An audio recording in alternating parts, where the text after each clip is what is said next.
Hi, good morning to our viewers in the United States and around the world. I'm Carol Costello. Thank you so much for joining me. We start with breaking news out of Ukraine. In what marks a major escalation in the ongoing crisis, CNN has now learned that Ukraine's military did fire ballistic missiles at rebels. CNN Pentagon correspondent Barbara Starr is live in Washington. CNN military analyst Major General Spider Marks is on the phone. Nick Payton-Walsh, our senior international correspondent, will be live for us in Ukraine in just a moment. But Barbara, I want to start with you. You found out this information. Tell us more.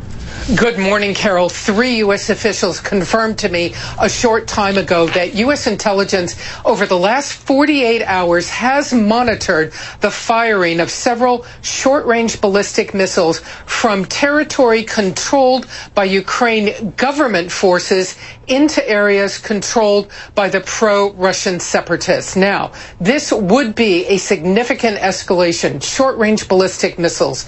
These are missiles that go perhaps 50 miles, but have warheads of up to 1,000 pounds. We are talking maximum lethality. We are talking a weapon that can kill dozens of people at a time, potentially when it hits. We do not have the exact launch point. We don't have the exact impact point. In fact, the U.S. is holding this information right now fairly tightly, officials say, because they're in an awkward position.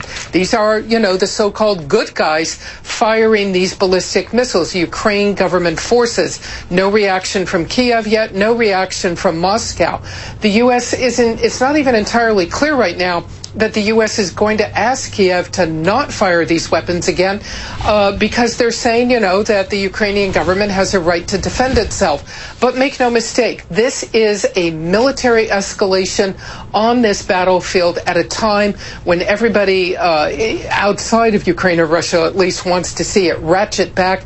They want to get those observers and inspectors to the crash site of MH17, and it looks now like the fighting is only escalating with now today this additional information that short-range ballistic missiles, 1,000-pound warheads, have been fired. Carol? All right, so General Marks, just a short time ago, I spoke to the lead investigator. He said he talked to the Ukrainian people, the Ukrainian government. They assured him it would be safe to get to that crash site, and now we hear this.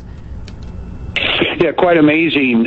But I think, frankly, Carol, we shouldn't be too surprised. Certainly the Ukrainian forces, as Barbara rightly pointed out, have a right to defend themselves. The use of these long-range surface-to-surface missiles primarily are used for offensive capabilities. You want to prepare a piece of ground. You want to reduce an enemy's capabilities before you go do something about them. Where they were shooting from and what their targets were, the United States intelligence community certainly knows. They know the answers to these questions, and I'm certain that these rockets were completely out of harm's way from where the crash site is located and how they're trying to work through that situation. But it certainly complicates it.